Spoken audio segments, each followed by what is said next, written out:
Balls and Banter, Season 3, Episode 3. Yes, it was called in fucking Joburg today. Right? We keep it rocking and rolling. As you can see, man, we've got another fucking fire episode at what I call the home of rugby in Joburg. Boks over. And I'm joined by my esteemed panel of delinquents and rugby aficionados. Boys, how you guys doing? You guys now today? It's got cold, bro. Surviving, man. It's surviving. Could never survive in Europe, but it's fine. It's fun, man.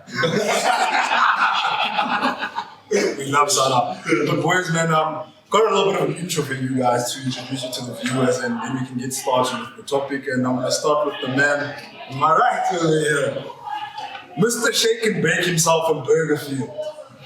The man with more moves than Jazzy Q. You can call him Disco D. A veteran sniper on the rugby field, but nowadays you'll find him on the corporate battlefield. He wears a pinky ring, which I've never understood. Might be an heirloom, but we'll get the story behind it. More resourceful than a one-armed bricklayer in Baghdad and the pioneer of Through the Front Door. We have the man himself, Disco D Menkar. My brother. Our second, there on the far left. Secondly, we have Nzimande, but not played. Manja! Carved on the field of gold, where enemies turn to stone. Call it gold stones. A man who knows his ABCs, or shall I call it APC? Don't sleep on the boy, he's not all business. And he was allegedly known to give a few pens in the day. We're still gonna get that one shaking. He somehow went to studies, but ended up in my postgrad class at UJ. Too much wine, eh? We have a son of the famed college from Marisburg, Duncan, towards him, man. They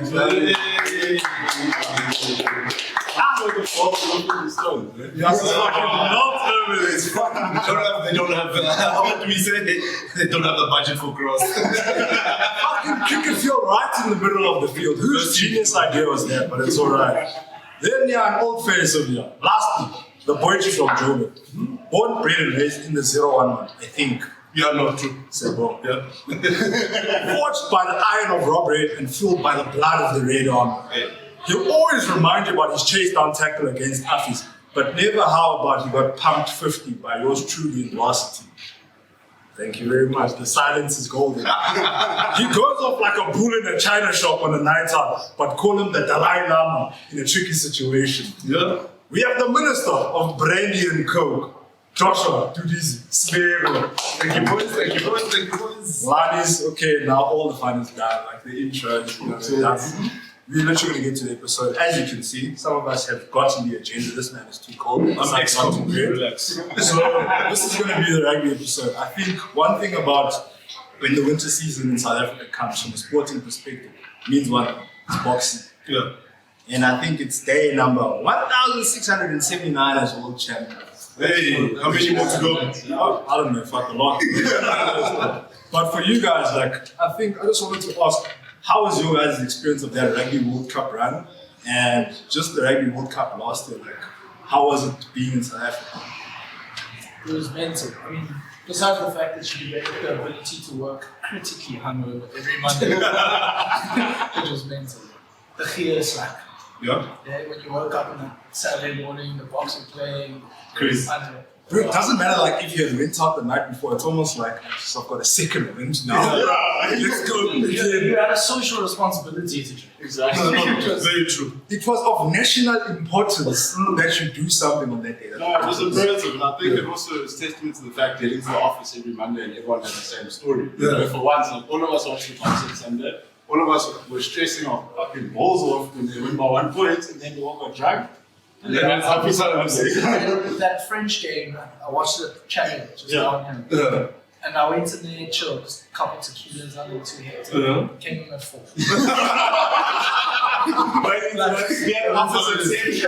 No, that's how it is.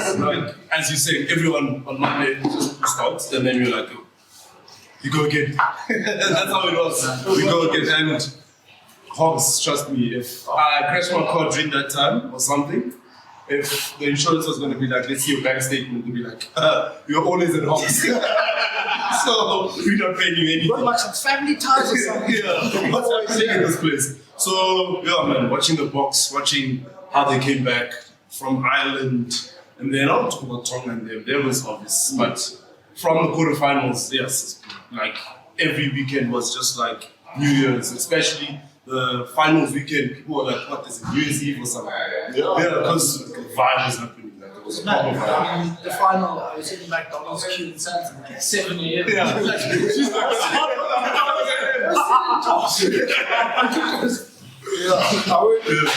wanted to ask you guys, in terms of the World Cup run for the Boks, is it possibly the greatest run in international rugby? And I say this like with hyperbole because compared to when the All Blacks probably lost about 2 games in 3 or 4 years, about the 2015 World Cup run, about time after that. But when you look at the Boks' run post 2019 World Cup run, you've got the COVID pandemic. 2021, Boks don't play a single one. 2022, that's only when fans start coming back. Then you win the World Cup essentially in like a year of prep, if you can actually call it that. Yep. I personally think that's potentially the greatest rugby run internationally. So really, I think I might even add on top of what you're saying. I think it's one of the greatest international achievements in sporting history. Sporting history, yeah. Not even rugby alone, because if you even open it up, 2019 you won the World Cup, we're on top of the world. In 2020 COVID, nothing. 2021 we get to play behind closed doors. We played the British and Irish Lions behind closed doors, and we had no preparation whatsoever. Yeah. They came talk shit. Mario Tojo called them saying they're going to come run all over us. We beat them. Okay, we didn't win the championship afterwards, but then the run that we had to win the World Cup, you played the top 5 teams in the world. Yeah. No one will ever say that they've gone the World Cup run like that. Even in other sports, in Champions League, everyone will play the top 5 teams. Yeah. And I mean, to go 1 point, like the emotional strain that has on it is just ridiculous. Right. The adrenaline rush and the adrenaline dump you're actually having after every single. How the fuck do you pick yourself up after that? I mean, even taking it back to the beginning where we lost to Ireland and the flip, it was just. Yeah, everyone, like, just to add on what you're saying, like, after the Ireland loss, I'll say that, everyone just like, okay, outside of South Africa, they're like, it's time for the Springboks. They're not going to beat France, they're at home, all of that nonsense. And we still at home. Funny enough, no one was like, I was still fine. Like, if you track back and watch the first episode on like the predictions, I was like, if we get to the quarterfinals, we're winning this. And everyone was like, you're starting with your shit and you're starting with your nonsense. I'll give it to you. I mean, for me, it was after the All Blacks lost to France. Right? I mean, I was like, okay, shit, we beat Ireland, we're going to be in trouble before the final. Yeah, I wasn't worried about the rest of the teams. It's All Blacks. No matter whatever happens, then it's the All Blacks. Yeah, so after we lost to Ireland, I thought, okay, this is good enough for us. Yeah, like, we're going to beat the because we can take them in the final. When we catch them in the semi-final, No. And I mean, I was fortunate enough to be at that Ireland game. I think everyone was there. And I was at the flipping game and I was singing Zombie and Going I was shooting me, I'll see you in the final. I was like, well, you're not going to make the final. And I was fighting with all these Irish guys. But we did it. True. But like, how crazy is that like when Dean is saying, and I understand what he's saying, meeting the All Blacks in the semi-final is more problematic for us than meeting what was arguably the best team in the world at home in the quarterfinals. All the fans, the best player in the world or in the history of rugby, Antoine Dupont. I'm against that. Bro, but I'm just saying, like, we would rather take those guys than the All Blacks. Yeah, no, true. every day of the week. So Don't get me wrong. Don't get me wrong. At one point, it got to me. Like, and to be honest, that France game, that first 20 minutes is probably the hottest 20 minutes. That's the best 20 minutes of ever. We will never see that. I think, bro, it was friendship. Yeah, but we were in trouble. we were hustling.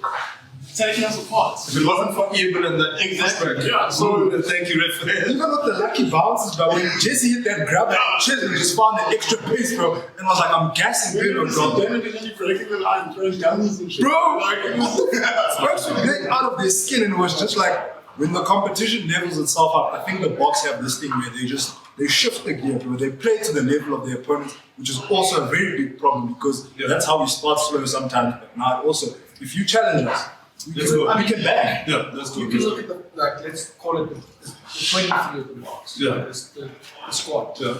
And you could go and pick better players from any other team and sub them in here and there. At least, let's say, at least 30 to 40% of our side. Yeah. But put our box together. Yeah. A different story. Yeah. That core team. That team, and I think it stems down to Rassi and, you know, the chasing the sun. The shipping. Chasing the sun, the shipping. I don't know whether it's staged or whatever. No, it's basically mad. It's not staged. The fact that it's chasing the sun is there, it shows us that nothing is staged. One of the best things I saw, sorry to go. Relax. Chasing the sun. Was we also Peter Sifton's on the final against fucking Barry. I mean, Tony Barry. Yeah. No fucking. Just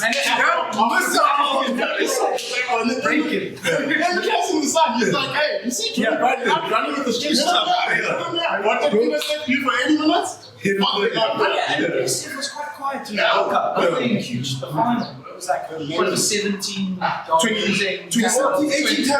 wasn't 18, 20 something like tackles. Bro, I remember watching, like, if you watch Chasing the Sun, then like they pan to like the closer commentary. You're like, what the fuck is wrong with Peter Sifton? He's just possessing. It's just not. He was just hammering. But he did look possessed that day. Like, everything was just, he was hitting it on the right time every single time. And it was the biggest hit.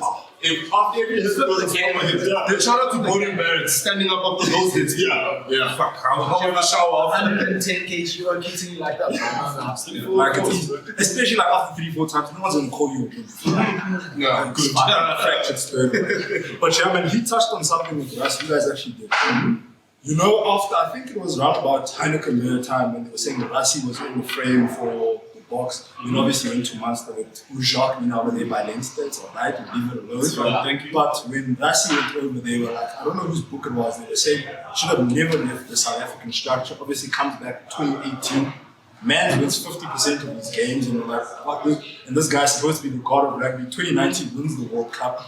Then the run he's gone on now, you can actually understand this guy's rugby brain. What do you guys think is actually going to happen when this guy leaves? Because my boy's getting old, but he's got a PhD, he's got a beard, the bulldog is getting old as well, bro. He's not getting banned to rest at home. Like, if this guy leaves the structure for SA Rugby, we have next man up in his opinion. Right, yeah. The way he also like develops his game plans and stuff is so like direct. Yeah, it's meticulous. And I mean, I don't know. I'm not very knowledgeable about his involvement in, you know, through all the structures down to, let's say, under 20s, etc. But when he has a team, I think you can put him a coach of any team, and he would find a way to beat that team, no matter what skill or talent he has. True. So I think it's going to be pretty difficult to replace him once he leaves. It's not like he doesn't so much have like a brand. It's more like Russell's on.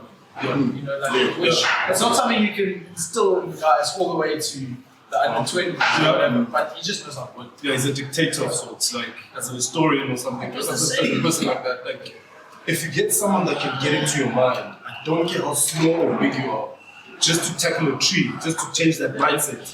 It's psychology, it's something else. It's the way he frames. It's just crazy. Like look at sorry to divert, but like look at Mourinho. Take him anywhere. The players will fight for him. Ancelotti now. Look at Carlo Ancelotti. Rassi, it's like one of those goalstones that are just like there, that you can't touch them very rare. So 2027 after Rassi is going to be tough. Keeping him as a consultant, but I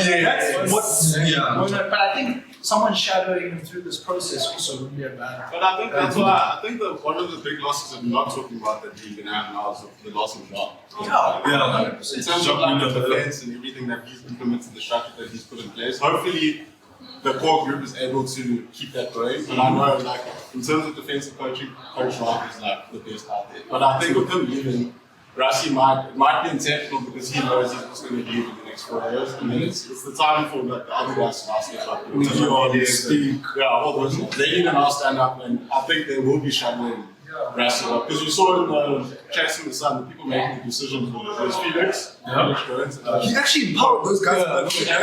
Exactly. Yeah. So Felix is I think it was meant to be Felix Jones. I think that's the guy he wanted to take over. Crazy because it's an Irishman. Yeah, but I mean, he understands. But he understands the South African rugby culture. Like a huge dominance. Yeah, You see him chasing the sun. We were boring, we were perceived as boring before, and then Felix came, and then now we had a bit of attacking mouse to us. And money, we got the crazy orange side with these small wings. Oh my god. Literally on attack. Yeah, so I think that's also, we have big losses in the coaching department, but I guess now the guys that are still there need to push up. Yeah, I wouldn't lie, bro. Like, obviously, what is it? It's Tony Brown. It's that other Irish, that long bro. I can't remember his name. It's Yaku Paper coming through, and that Dwayne Vermeulen. Yeah. Watch Dwayne Vermeulen as well, man.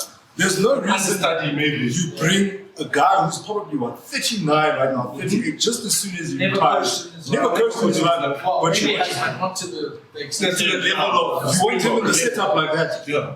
Maybe he goes somewhere, obviously, after the box just to get his training and stuff like that. But watch that guy, man. But because for me, after Rassi's gone, I'm not gonna lie. It's gonna be, it could get ugly, but I have faith that he's actually gonna implement something and say, you know, I'm not gonna leave you guys in shambles like we did after Heineken left. We had AC, we should have taken over maybe a couple of years earlier. He was given no support. Yeah, it was just like, just go. But you just go. You can't take over the box like that. But for me, like, with Rassi, we trust. But I don't know if Rusty thinks like bigger picture. It's also like, you know, when he left at the end of chasing the sun, he's like, oh, boys, take that back to SA. He's thinking South Africa. Yeah. He's not going to leave them. No, just he's use not them going to anyway. place. Yeah. Exactly. Hopefully he does that, and there are coaches who are outside there, bro. Like Next question. Who do you want as your next Bok coach post 2027? Ackerman.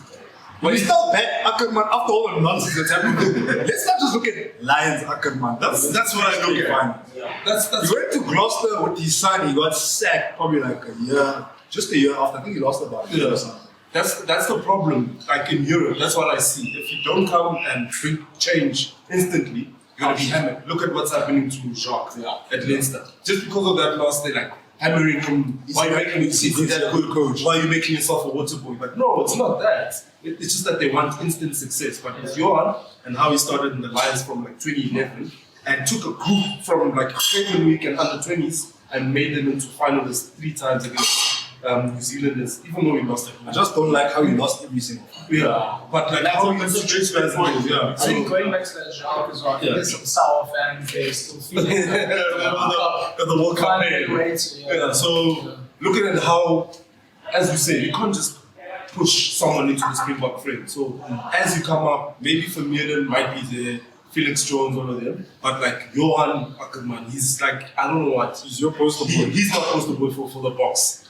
Yeah, that's where I'm at. Unpopular opinion, but as like a rugby fan, someone I'd love to just be the coach. I don't know how to work. It might be the dumbest fucking idea. But if you have Eddie Jones, nah, hell come on, already. No. Diva. Yes. No. Attendance in the press conferences and those media bombs. Yes, bro. Sorry to quickly divert. That guy's coaching Japan. He said, "Oh, I'm never going back to Japan." Then he's playing England, and he's like, he wants to play at 12 p.m. You know how hot and humid in Japan is? They were like, some other podcasts, they were like, cook the fuckers. It is the biggest boost, and I don't know if it can resonate with us as a country. No, it won't. But it would be crazy to resonate with some. He reminds me of who was the coach during the 2009 British Lions? PDV. Exactly. Him and Eddie. Just twins, but born in different countries. 5 feet tall. It's just small voices, but trust me, the Chihuahua, they just That's what I'm saying. just there. So it's gonna be crazy. I think Eddie for certain countries could work as a head coach, but for us, like he did in 2007 as a consultant, was great. His rugby mind. That's the thing. That's what I'm saying. As a rugby lover, as much as we hate Eddie Jones, we do know the stuff that he has come up with. It has been brilliant. Like, obviously, he's been unlucky in facing a hectic South African team, and he had to judge with this amazing like Adrian. So I mean, I would respect that. The All Blacks, there was a stage when the All Blacks were down 20-0 and you're like, Blacks are going to win. They're coming. Just relax. They're coming back. I don't lose. It was the scariest thing when the All Blacks didn't play 80 minutes, they played like 90 minutes because first half would go up to like 43, second half would go up to like 82 or whatever, and you're just like, bro, what's going on with these guys? Just kick us the ball and fucking give up. Yeah, but I mean, that's the difference between us and the All Blacks, you know? And I think that's why a lot of All Blacks past players respect the Springboks, because we don't go around smashing people 40 No, 30s by like 10 points, whereas the All Blacks have that in their locker to just compete. For sure. But the reason the All Blacks respect us so much, and I feel like other nations have a hard time, is because the All Blacks know when it gets down to it, South Africans will pull it out of that. Yeah. Like when it actually matters and like they need to win, they won't be smashing. And England won. But Exactly. It happened. that England game, I was seated right here. Yeah. After the final whistle, tears. We got computers. Tears. I started crying. It was just too much emotion. Like, it was just too much emotion. Bro. I was in tears, bro. Oh, geez, like I keep saying that. Think back to the World Cup, like, which was the greatest, which I every single moment was unreal. So I'm angry. It was supposed to be. Yeah, it was. Even for me, I mean, moving away from the World Cup, that New Zealand game that took it before. The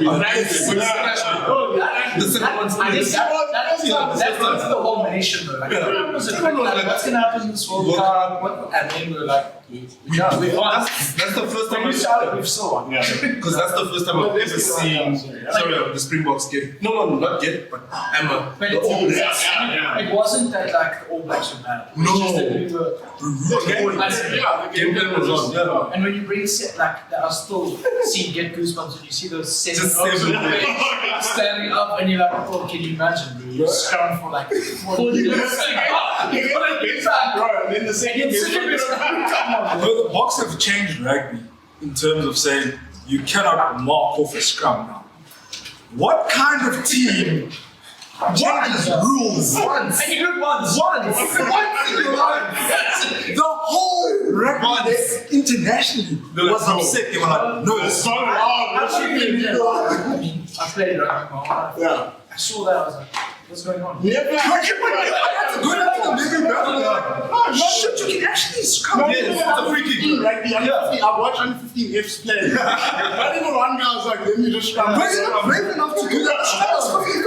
And you're all 22. That's crazy. In a quarterfinal. With time. You know what? 26 minutes on the board, and you're like, Actually, no. Can you guys get more pounds and you see that shit? With a pack like that. no. But why did you never think of that? Because we were They weren't wrestling. But it was there in rugby age, would say scrum, 22 dropout, Yes. tap and go. Long free. And I'm just like, bruh, this is scary. But if you see that as a France international, and now because they were saying they weren't running too much, and he was actually saying about Don, he was like, Don, you make all this money for scrumming like once a game. No, we need to change the scrum more. And if you're settled by and you're seeing that and you're like, holy shit, I'm gonna go run there and I'm seeing the kickoff now. Or it's Boks and chair, I don't know who it was. Whoever it is. Oh shit. Yeah. It's about to get lit. But yeah, Disco, your choice for the coach, because you didn't say that onto the news. Well, I think I'm quite quiet on the choice of the coach, because there's always been besides we won 2007, there's always been a coach coming in where it's just chaos in the block. And, you're not sure. Now it's going to be the coaches coming in. You need to be there. Like The past very it's bad. sort of like you're replacing Jurgen Klopp at The greatest Springbok. You know what I mean? Like, shit like you're the greatest coach to ever be. Springbok. So I don't know. I wouldn't want to be that guy. I see being that guy, the board choosing the new coach. It's going to be crazy. Yeah. But I think now we'll have, as long as Rusty does his part, I think he loves our country, he loves the Springboks, he knows what it means. He's even made me love the Springboks more than I ever thought I could. Because of the message that he's given. Like, True. Shout out. I've also built relationships with report people just from the Springboks. Never thought that would be like. I never actually have never thought of it like that. Yeah, exactly. But I love them so much more now, dude. I would die for them now. I'll take a bullet for you. You fucking step into the field for 30 seconds, bro. It's fine. Just a hit. Just one against Portugal.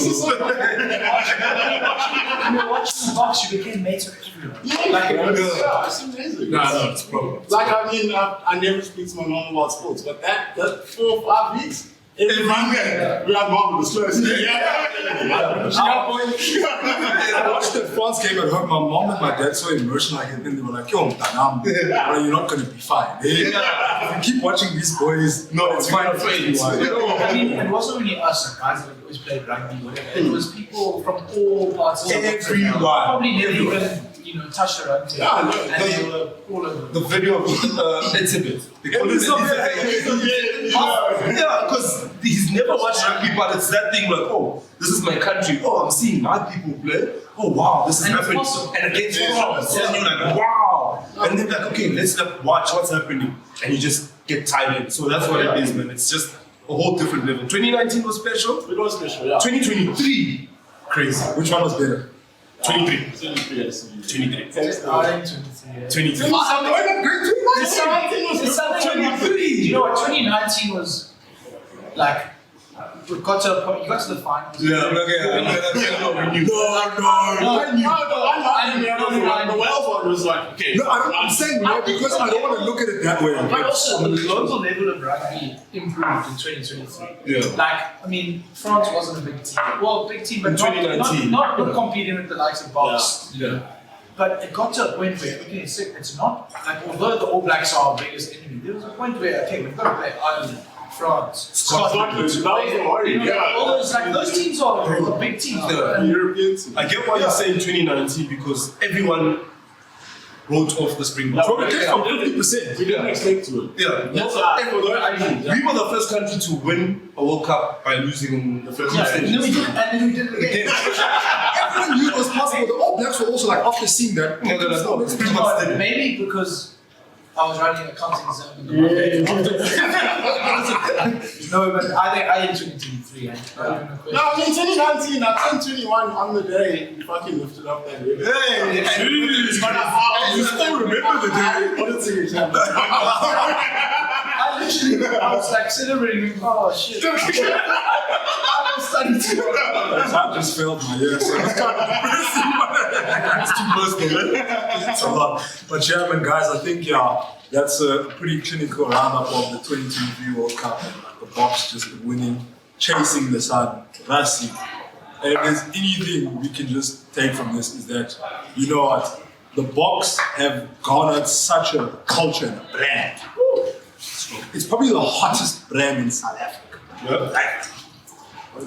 And we can't lose this brand. I can have the Boks winning 60% of their games, but this feeling and what they actually have can never be lost because it happened in 2019. Yep. The world shut down, so it's fine, we can ride that on. But you lose lightning in a bottle twice, I think it's chai, bro. Yeah. Like it's just gonna be the Boks, the Boks that win, but it won't be that feeling like you said, man. Boks make you feel different. Yeah.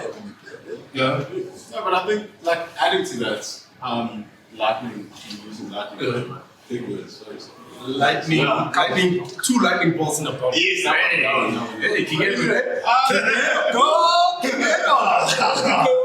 But I think, we're lucky the world didn't shut down this time. And I have seen a more keen interest of South Africans in going to watch like more rugby games. Like me personally, I've been following the URC. I didn't understand what was going on in the URC, but now I even know that Investment Cup, that my boys, the Sharks, won. So, yes.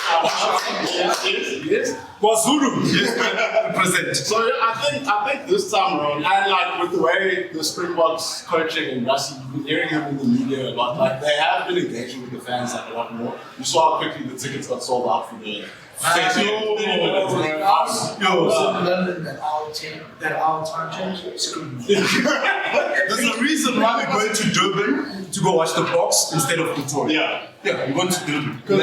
Just watch the Boks. 30 minutes, tickets were gone. And you can see everyone, there's even that they want to go watch again. And I think we didn't get the chance to see our champions after the 2019 That's the thing. So this first game, I think it's the second against Ireland. Yeah. The first game. Guys, that atmosphere is going to be electric. You got tickets for the Loftus one? No, I didn't. Whoa. I couldn't get any tickets. Sorry, bro. I think even the Wales game went in 2 weeks. Yeah. The whole of South Africa lives in Turkey. Yeah, of course. Why not? Backstage. Last time on Twitter, we embarrassingly defeated the All Blacks. So it's a group. It's our new, it's our new mecca. Interested to see the team. Yeah. But I just want to ask a question. What's up? So, do you guys think that going into this Island Test match, we're going to see the Rusty 3.0 now? Or are we still going to see a bit of 2.0 to finish the Irish story? And then we'll start looking at 2027. That's hard, man, because rugby modifies his rugby style in every single thing for each and every opponent. So I think we'll see a difference. So obviously with the Rassie chat in terms of do I expect a new Rassie? I expect him to be on a revenge tour for 2 matches at Kings Park, and this is going to lead to my prediction where I'm going to go with my heart and just because it's Rassie. I think it's going to be a 2-0 win. Woo! They will bury the German group because their record is horrendous. Yeah, it's absolutely shy. Kings Park, eh? But I think he's going to come back the same for that just to end off that story or whatever. You call it story of his Bok career. And then for the next one for 2027, bro, he came with the flipping cones again last year to keep it. Rassie, what are you doing? So that's why I expect change from him. I 100% agree. I think the reason why I asked the question was because I've been watching like it's the ladies and stuff on podcasts with Jim Hamilton, and like they seem like they're still pretty upset about how the underdogs their way of beating them, and then also just in general the European media and how they always hate to take away from our accomplishments, and then we'll talk up their accomplishments a lot more. Like for instance, when it was like Dean was actually saying about the All Blacks. As South Africans, we were all worried about the All Blacks facing them at any point. Like any of the other guys could have come, like, yeah, we could lose, but we didn't think we're going to lose. But the All Blacks were one game, we'd be like, we probably get it. But you consider yourself sometimes an underdog. Yeah, I've always. I've never beat All Blacks. I'm not sure about you, gents, but I've never gone into a weekend of the All Black game and saying, no, we comfortably winning. Never. Because I know that every single game leading up to the World Cup. Exactly. But I guess to my point is, it's a bit safe afterwards. They kept saying they're going to see us in the final. That's what they told you as well. At the stadium. The guys that have a good All Black Ireland semi-final. I've never been such a diehard All Black fan in my life. All of us were there. I was complaining at home because I was doing so bad. I think Artie said that last year.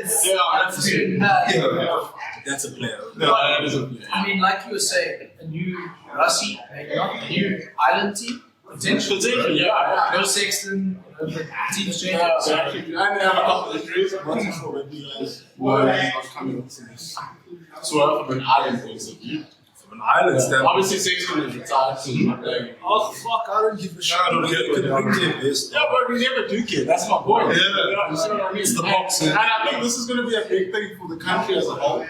A lot of eyes are going to be on this tour because now Ireland basically remained the best team in the world, but then we won the World Cup, but then they were like, oh no, but we're still number one. And we beat you. Yeah. So now it's like, okay, we finally. No, it's the final. For some stupid reason. And But for some reason, we still need to beat the How game. the fuck is that?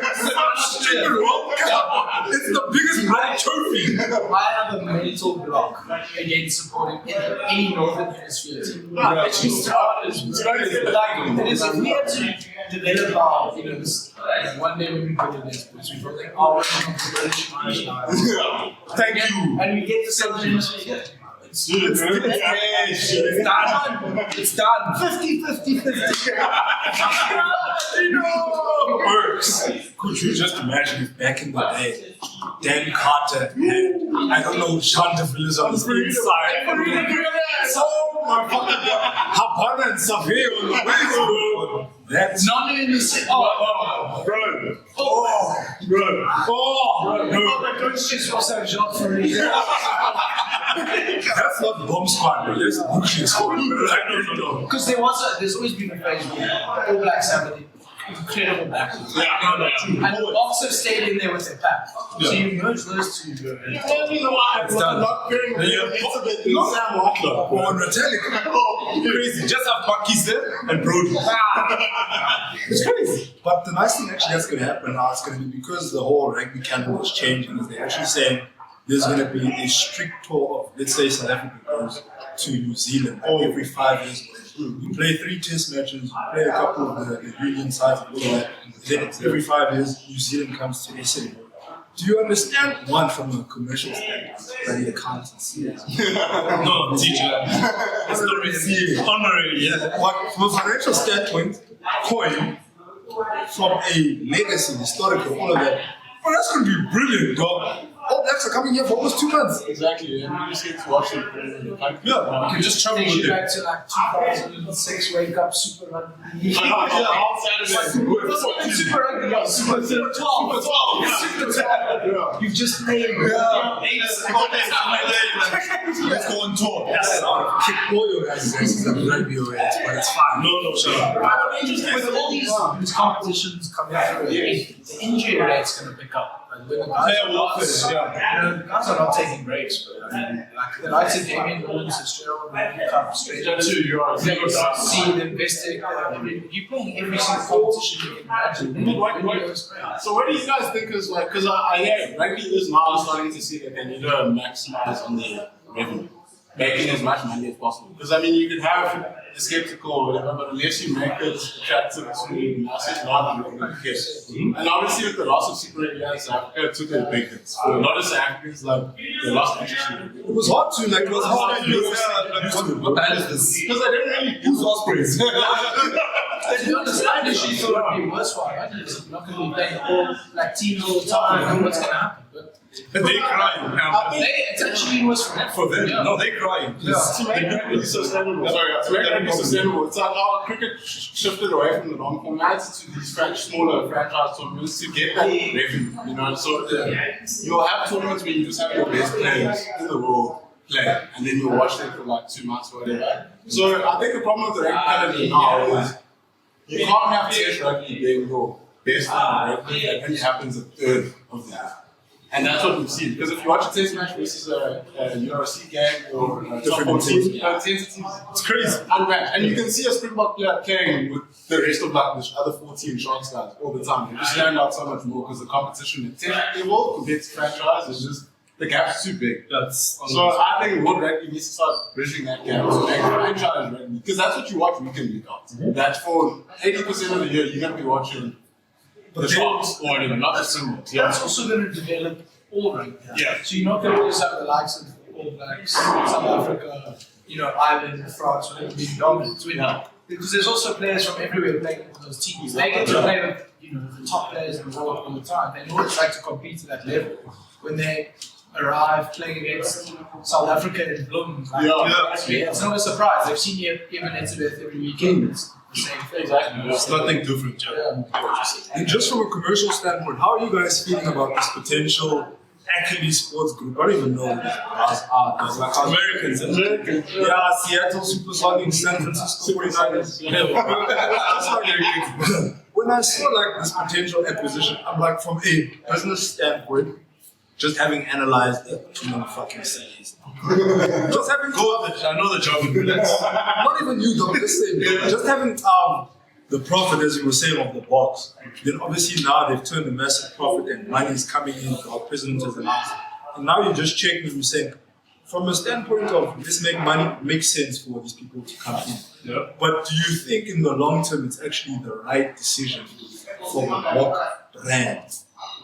Americans. Someone else take it because I'll. If you look at the Sharks got, I think it was MDM Holdings, Rock Nations got involved. I mean, there's been a huge injection of cash, and you see the likes of Evan Etzebeth, all those guys are coming back from playing In Europe. Yeah, What just play in like Europe? the What play in Europe if I can get the same money? Exactly. I mean, you can equate it to our lives. Why would you want to live there if you can earn it here? Even if it's a lot of You can less. fight me there are no problems, but South Africa is the best country in the The world. problem we have is the politics. Yeah. Other than that, guys, go your fucking die. This is the summer, man. I'm cold as Chelsea. I'm cold as I think you've got to be careful because it's coming into a situation where Springbok Rugby's never had this much cash. So what do you do with it for the next century? You have the right people in place. But from the perspective of getting, it's never an issue. It's only gonna help. Like, I think I definitely agree. And obviously, we need to also be cognizant of the fact that this investment, sorry, is still being made. So at least, in terms of like our traditions and stuff, that stuff won't fall because you'll still have the core group earning the thing. But I think it's actually a smart move to go for Americans, especially because this group started 2 years ago. These two brothers formed this like sports alliance or whatever, and it was just for communication and marketing. And if you look at our Americans marketing sport, Super Bowl is crazy. it is crazy. None of us care about every weekend when it's going to be the Super Bowl. Because of how they market it and the aggressive like tactics and stuff. You'll probably find that with this actual sports game, we might have like an all-star weekend in South Africa. Like imagine like all the clubs just like we have a normal all-star. That's what it is. That's what it is. The thing is, in South Africa, like rugby is falling behind, especially because the family split. It's unless you go into like Loftus or maybe the Cape Town stadium, every other stadium to go to is kind of horrible. If you think about Ellis Park, Mobelas and the free states, there's potholes everywhere. So like it's not King's Park, we've never been there. Right now in July. No, King's Park's amazing, but then it's next to versus Mobile, which is like and then you're looking there wanting to be there. exactly. And you That's a nice house. And then he said something which is very long. so I think Americans involved will improve our fan experience. I think, like, you might even start seeing more richer guys. Things like sharks, bucket hats. Like, those guys haven't thought about all those extra things that you can add to a weekend. It mustn't just be the sharks player. You could have, like, feeder events before, all that kind of stuff. But that's the stuff Americans have locked into. So that's why they can make the college sports so big. And they've also their normal sports. Like, no one cares about international stuff in America, they only care about franchise. And the brand of the sport is not even that amazing. Like, if you watch an NFL game, it's very stop. It's not just why South Africans hate it. But the experience for the fan, because if you go to school and you see Beyonce, you see all these famous people, like it's like an event. It's not just It's like the select commentary. It's not just like we have to watch the race. It's like we're throwing an event for the weekend. And then the whole city's gonna make money from that. Not just like the guys that actually I see what you mean. Like, instead of just having the Sharks versus the Bulls, we have 3-4 different games going on at the same at the same place, And then you have like a concert as well. You have an artist, concert coming together after this. Imagine. But that's what people want to do. That's what people It's like have a business model. mini that pizza. Even taking a step back, it's also spreading the game into America. So, which is the amount of funding the population In 2021, Do you know, that's what I wanted to say, that getting the Americans on board and how their money is just so much and they influence the marketing side. So not like out of the financial perspective of everything, just drawing back like from an honest fan and wanting rugby to properly grow. If we get them on board and put the Springbok brand up there, like how when New Zealand had their spell, everyone was like, who's New Zealand? What do they do? Like, oh, what is the haka? It was crazy. But now, 2 World Cups in, world champions, Springboks. Who are the Springboks? Oh, South Africa. It just, the value chain, the supply chain is just going down. It will filter to almost everyone. And like how you said before, is that the Springboks is just not the Springboks. The Springboks goes, bro, I can go to Northern Cape in some desert and I just say, see a community. They're like, yes. You understand? As you mentioned the name, that's what I was going to say. And that's what it is. DC at like NBA games, at Liverpool games. And this is a big name. It's a brand. It's a brand. It's a big brand. It's a back-to-back World Cup captain. He deserves to be in that position. But because rugby is not the most dominant sport around, it doesn't happen. But because now, I think it's Rock Nation. Rock Nation. Look at That's that. everywhere. Look at that. Children just got prime, bro. Children just got prime, so That's huge for rugby. that's mad.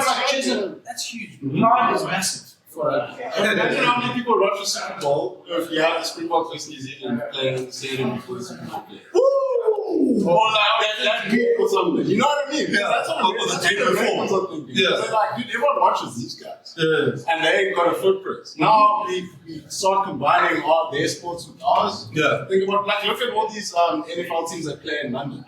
huge following. Look what's happening with these Germany. I mean, like rugby players joining NFL. You're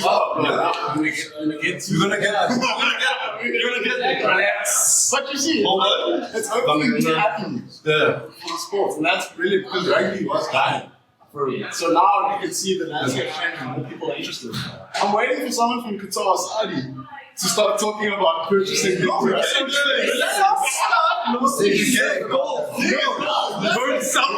won't lie, Doc. I think it's a good problem to have, but as a person who's grown up watching rugby for the first time since the 2007 World Cup, I'm just scared rugby goes to the wrong people. Because when there's money, what do they say? Absolute power corrupts absolutely. You get the wrong person to take all that. I need you to finish that.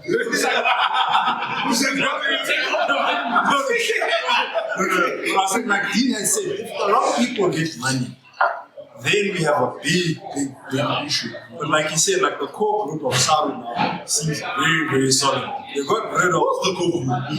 It's Mark Alexander, it's obviously Rassi is also there, and but they got rid of Yuri, who's the one who charged the money. Yes, that's what I'm gonna get. You charge billions there. They charged money there. I mean, you sent me those financials of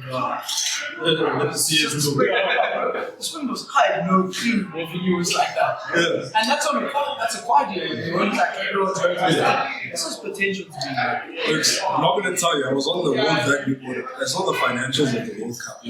Woo!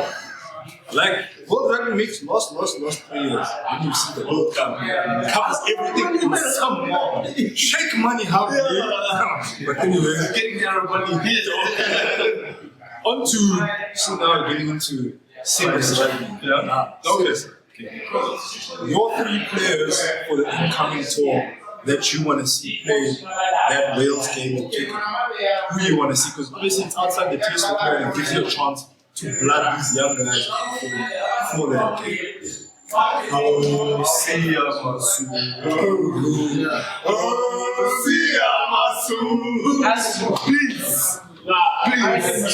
Yeah. I want to see Tyrone Green as well. Yes.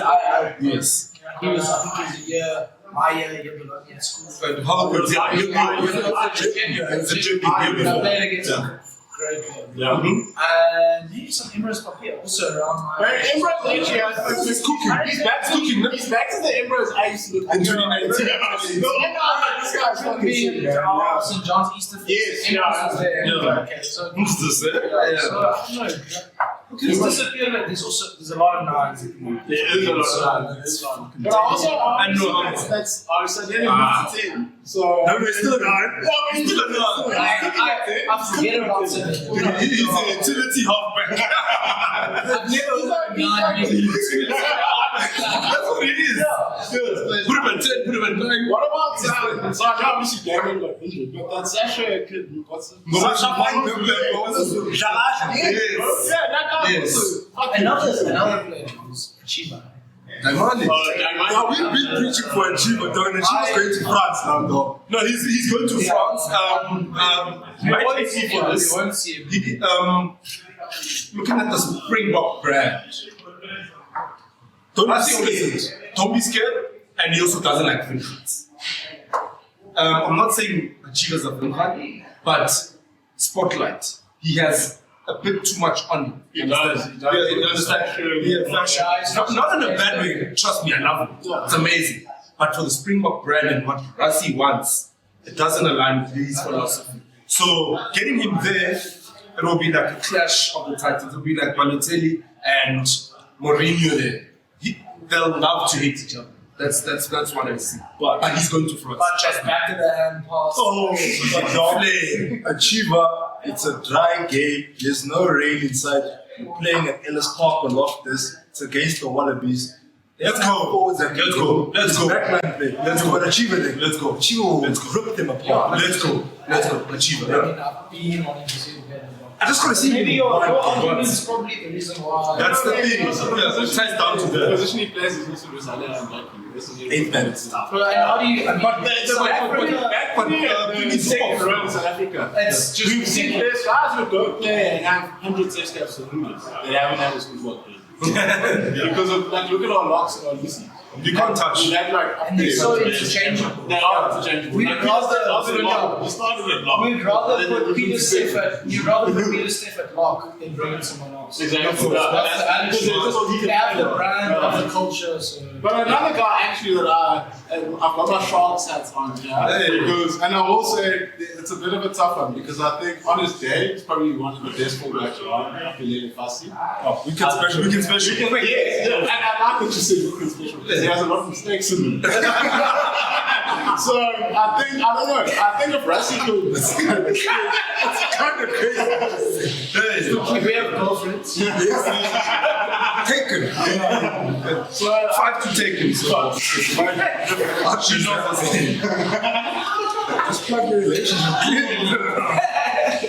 it's good branding. I'm saying, so I think that's a wild card. Fassi. I think he will be. For the Wales thing, I think I'd like to throw him in the 7 coach. Yes. You think we enter into the Wales game just seeing what we can experiment? Yes. Chuck looks around. Give. Couple core players. Yeah. What I was thinking. Captain selection still. Couple core players. It's a bit. What I was thinking. Look at Green. He has like 6 more months before he can turn into English. So Block him Don't that let him shit. yeah, just give him a cap. Sorry to say that. Block it. Yeah, give him a He's cap. not going to do it. Yeah. No, give him a cap. Give Sia Masuku. Give him a cap. And No, but this is seriously not this Masuku. no, we gave you. Giving Sam Masuku. Listen, he's about to put money in the book in big trouble. Yeah. Big trouble. One more player for me. That's crazy. And one more player for me. I know James will be Chiduka. Chiduka. Yes. Bruno. That guy's yards. It's crazy. I don't know if He needs to sort out that other stuff. It's scary. There's like, oh my dog. It's like a Madosh situation. But Chiduka, he's doing hot lines the shots. Or Pepsi, Tillis. Pepsi will get it. Yeah. No, Pepsi is in the line. He was in the line of Pepsi competes against dogs.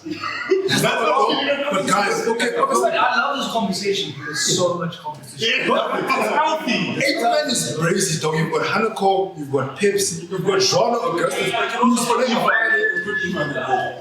Evan Lewis is. Jasper Lisa is Boks also comes back from injury. They was Papa is going to be the incumbent. Jasper is 60, man. I still like. I still think Dwayne's at practice going. Hey, got something actually. You're staying this weekend.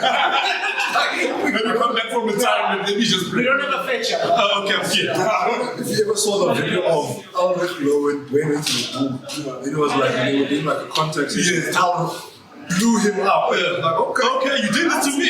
No problem to Jake. Just put me in the same boat.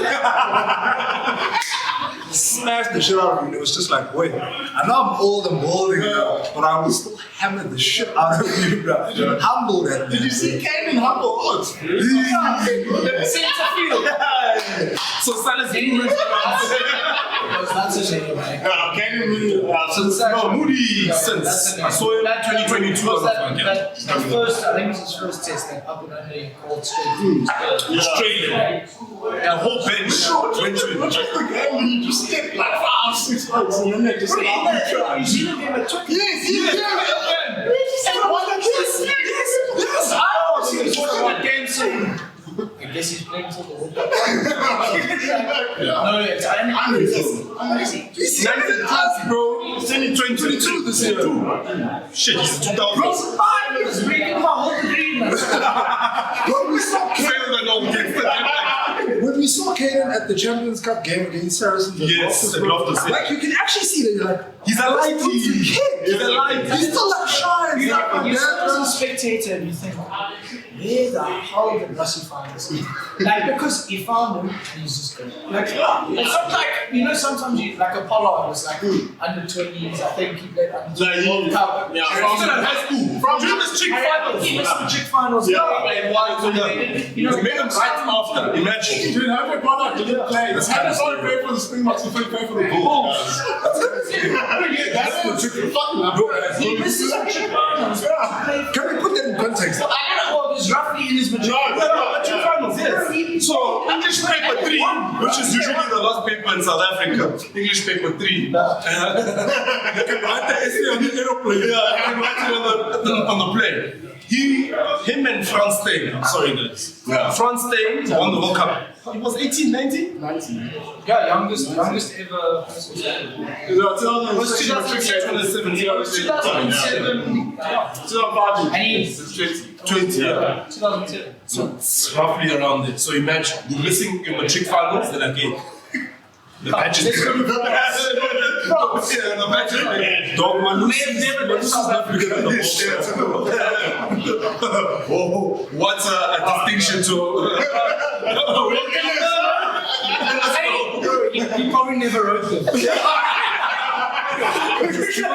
give it to you. Give him a nice 70%. I'll say, they're like, what is this album? Okay, fine. Yeah, man. Boys, I think, you know, we didn't pick 3 names, but I think the consensus is Siamasu, Please. Emrose, Papi. But that's, I mean, I can... For me, all of us so cool, Tyron Green. Yes, Time Green, please. Those two, top 2 for me, yeah. Because Masuku's it's a big play, because yeah. Where do you chuck Tyron Green? 15. You need someone to hit the pace. Really? Yeah. And I think Damien... Because especially with the way we feel like, because you always play like under 6-2. Also, Damien's going to step up into the... You need front someone line. you need someone to be versatile as a reserve. And Sasha, what I always wanted to see was part of that team, Damien, and vice versa. Yeah. But then the other Damien was just too good at top. Dude, Williams has like creativity. No, he does. Bro, that's your goal. Sorry, man, but he said something about Damien Jalendi and Big Jumbo Hamilton. Shout out to you, got a picture with him. The man, they were like the most underappreciated or underrated Springbok. No. It's just like, no, like seriously. That's like, it is. Yeah. Nobody wanted Jalendi when he started. Yeah, we all know Redmond. So I think one of us were Damien. Not on my side. Yes. Dude. But Jalendi was the guy people were just like, why is this guy? He doesn't pass. No, He doesn't pass. They're like, oh, he doesn't pass. No record, bro. Do you know who's the most unappreciated Springbok? Don't say France, man. Jesse Creel, James. Oh, Jesse. Jesse Creel.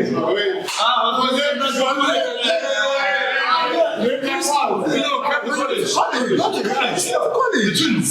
I saw that fucker. He beat me in ping pong. What a cunt. That's true, though. Jesse Creel. The amount of kakis received from the social everywhere.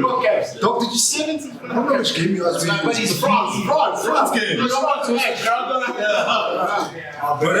was the player of the tournament. He's jacked. Yeah. He's jacked. From being in the shadows, because in 2019 he got out with an injury. Unfortunately, very early. I think it was. But then And then Lucanio I'm saying he's the best player. My word, I understand. Lucanio was the best player, but I'm starting to think this is reliable. Springboks. How has he been injured? Put him 2019 World Cup. Yes, 2019. But since then, how much is it? I haven't seen him much. No. He just got injured for the I'm sorry. If we have an option at 13, go back to All Blacks, go to Kanyo M is available. No, let's say it's a few games. You put Kane and Moody and you play Chicken. I'm sorry. I'm putting the man with the silky touches and No, I didn't get. I hate how his body's breaking You know down. how I can compare Lucanio? So I'm not trying to say Lucanio is worse than Jessica. I'm not saying that. Worse? I'm not. I'm not. But it's like Paul Pogba. Never.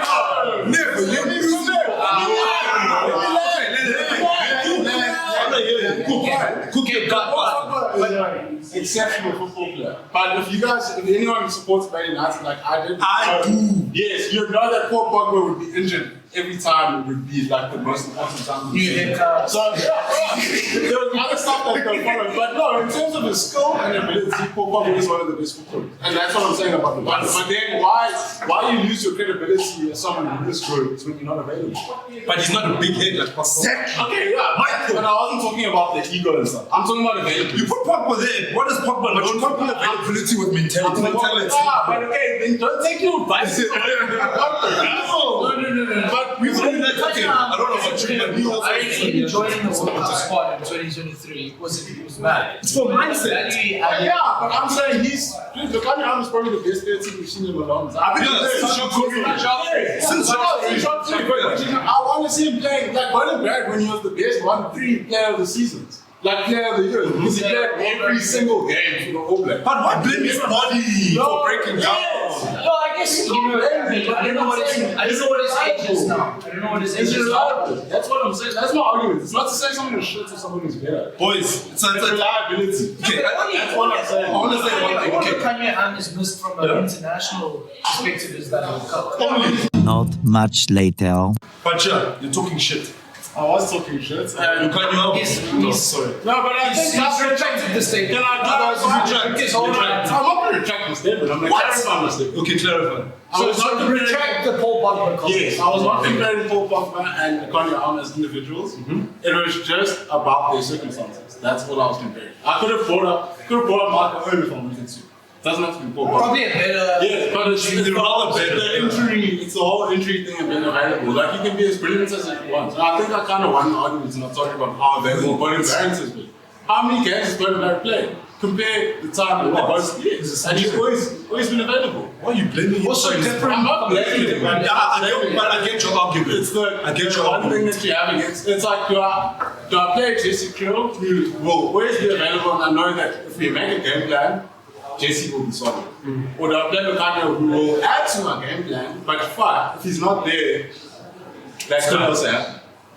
Guys, okay, I'm not taking you to the casino. Yeah, no, fair enough. Yeah, I see that.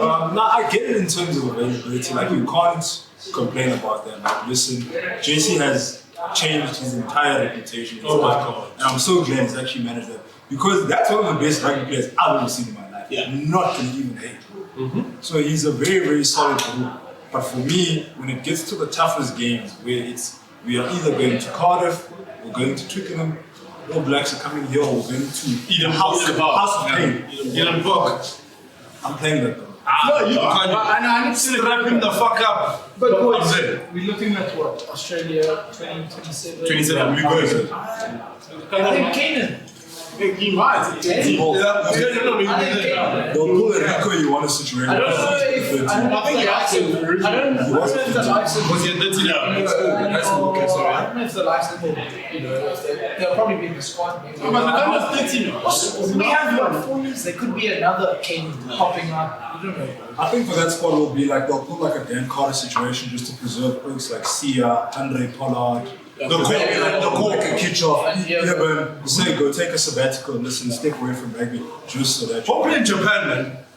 You know, it's getting tough. If Japan doesn't join Super Rugby, which is another chat, We were chatting. Japan, SA merger. Exactly. So Big money, because I mean, most of our players are there, but I think I'm against it will it. only benefit them. Player welfare, bro. Yeah. How long is it a plane to go to Japan right now, Tokyo? Like 20 hours. Instead of straight up time zone. 11 hours. So it makes more sense for them to Family join Super orientation. Rugby. Let them join Super Rugby. They closer to New Zealand. Yeah, that's better for them. Just keep like time zones, gents. I'm sorry to divert a bit, but like, just for 1 minute.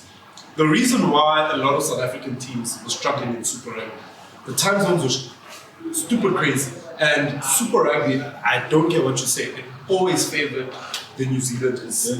Way more. Because you go that side and you play Australia, New Zealand. Exactly. You're staying. And then when they come here, they don't mind losing one game or two because they know a bulk of their games they're playing them at home. You understand? So that's why they always win. They've always something. And we would always go there, then Argentina, then And then you doing laps. And then you get 5 literally go around the world. How are you waking up at 9 a.m.? Oh, you have to have a puso special.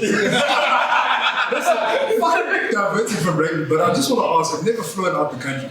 Does it matter in terms of you flying from SA to Australia or Australia to SA in terms of like time zone switching? So it's Time zones, So you fly up. Yeah. So same time time, works yeah. this way. Yeah. So it's It's fine. Yeah. So if okay, this is what I know from like geography side, teachers. Come, teach us. Geography side and historical side. So if you go up, it's perfect. No, It's because fine. you're going- If I'm still England, you're going what 1 hour? 1 hour before, that's fine. That's fucking back to Cape Town. Yeah. It's just the time To be change. honest, But it's the same you thing. can go to 4 or 5 pretty. Yeah. It's okay. Now I'm going You're to gonna make it. Australia or going to Argentina, that's like 10 hours before, 10 hours later.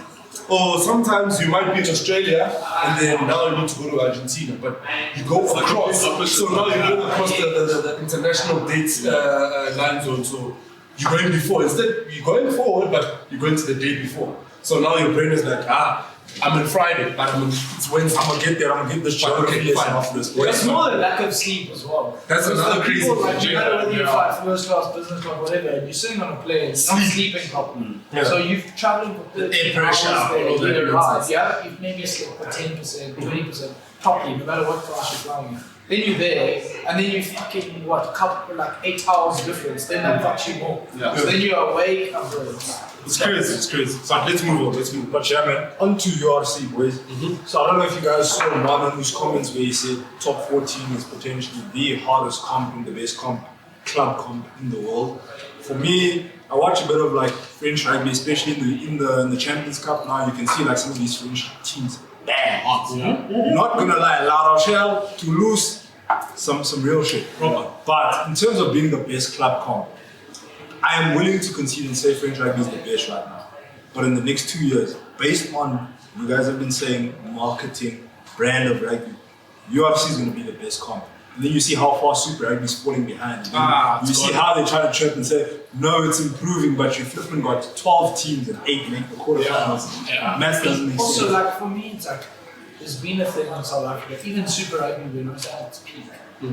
There's such a gap between that and our Springbok level. There always has been such a like, I don't know what the bros do when they go to those Springbok alignment camps. Hey, man. There's such a gap between them, and I think even the UFC can be at its peak. It's not going to match the incoming taste, the outgoing. It's not going to be the same, but it may be the best. Yeah. Like club rugby thing. But there's never going to be something that's going to equate to international. Well, I personally think until World Rugby deliberately takes a stance to make franchise and club rugby better, yes, you can say maybe top 14 or URC is the best, but it won't be the best quality of rugby that you'll find. And now you're saying that. You say that, but I mean, like I said earlier, it's the majority of the rugby you watch throughout the year. How often can you watch this? Doesn't that also make international rugby special? It does make it special. It makes it amazing. It makes it amazing. We're but looking then- forward to the island. But would you not rather have more franchise tournaments and keep the international thing more?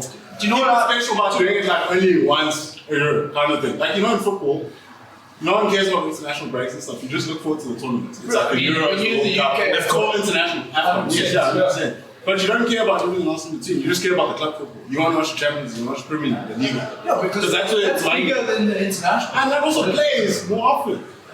So would you not rather watch the best teams play every weekend? I hear that, but in terms of the calendar now, bro. Yes. It's almost like we're going to have the Rugby World Cup competing with the Soccer World Cup if we do that very same model. Not to say it's going to be the same year, They're different years. but now we're following the same soccer structure. But bro. who makes more money and what do people watch more? Soccer. Exactly.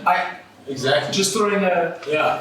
idea on IPL cricket, similar strategy. T20, where they put, let's say, like 5-6 companies together. They all have X amount of money. They bid to have players. You'll build some of the best teams. And then you have like, That's exactly what it's Analysis. Where's Jay? Jesus Christ. and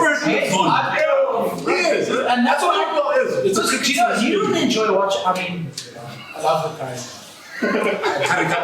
But you know, back in the day, I love the curry. That's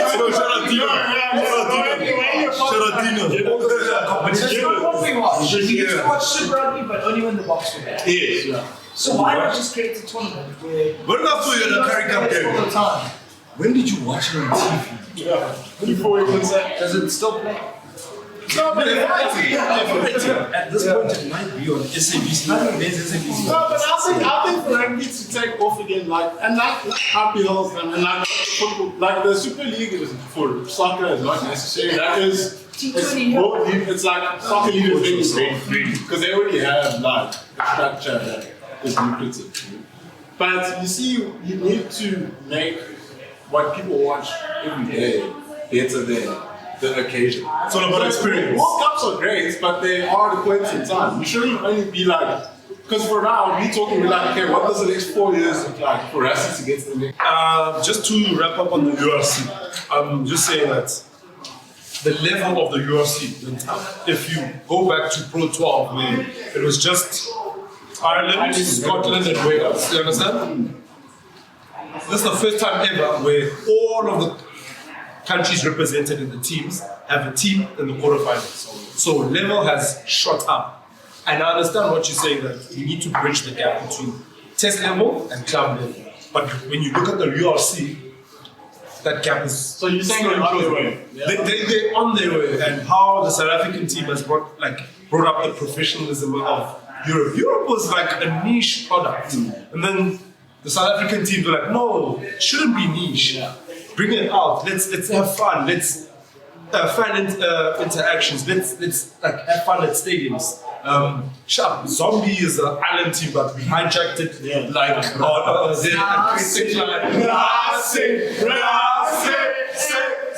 you understand? Let's like smash and grab that song on Preston Drive on your way to work. You understand? So that's what I mean. That the bridge is slowly closing. We're on the trajectory, and it's very nice, and I'm loving it. Okay, Sharp, gun to your head. Gun to your head. Gun to my new URC. Bulls. Gun to your head. Gun to your head. Bulls. Okay. Bulls are doing something Jay quite knows, right? Ain't nobody won it twice. It's 3 years into the comp, but trust me, Munster's not there. Let's just wrap up. Boys, I want to do that last one. We're going to do another one. There's too many part twos happening. First was MMA knowledge. Louis Rees Zammit, Kansas City Chiefs. Probably the most interesting story there for me personally from a rugby perspective.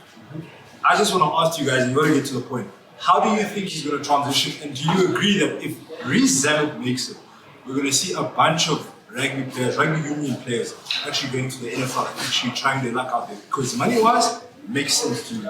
Take a step back. Kansas City Chiefs. Patrick James. Travis Kelce. The context. Yes. Because I've done not even research, it's my rugby knowledge. You've had Last Water played in the NFL, if you didn't know that. You've got a dome. A little longer than a few minutes later. I think the move for Louis Rees, because you guys, what you've done is mention people that have gone over there.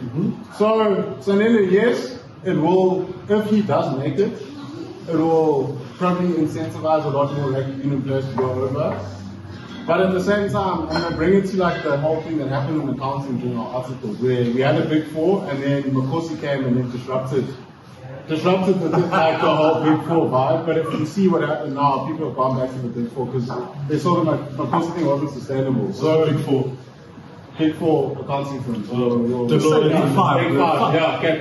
Video. Big five plus one. But anyway, to my point, it's either going to be a time for like what's happening with the football now in the Saudi League. It's either a time for the clubs that have everything already, so rugby union have structures in place to make sure they keep their players. But now they have competition. So it's either they double down and try to keep out the competition and not try to stop people from going to the NFL, but then match the contracts and all the stuff that the NFL can produce. Then there is no incentive for anyone to go to the NFL.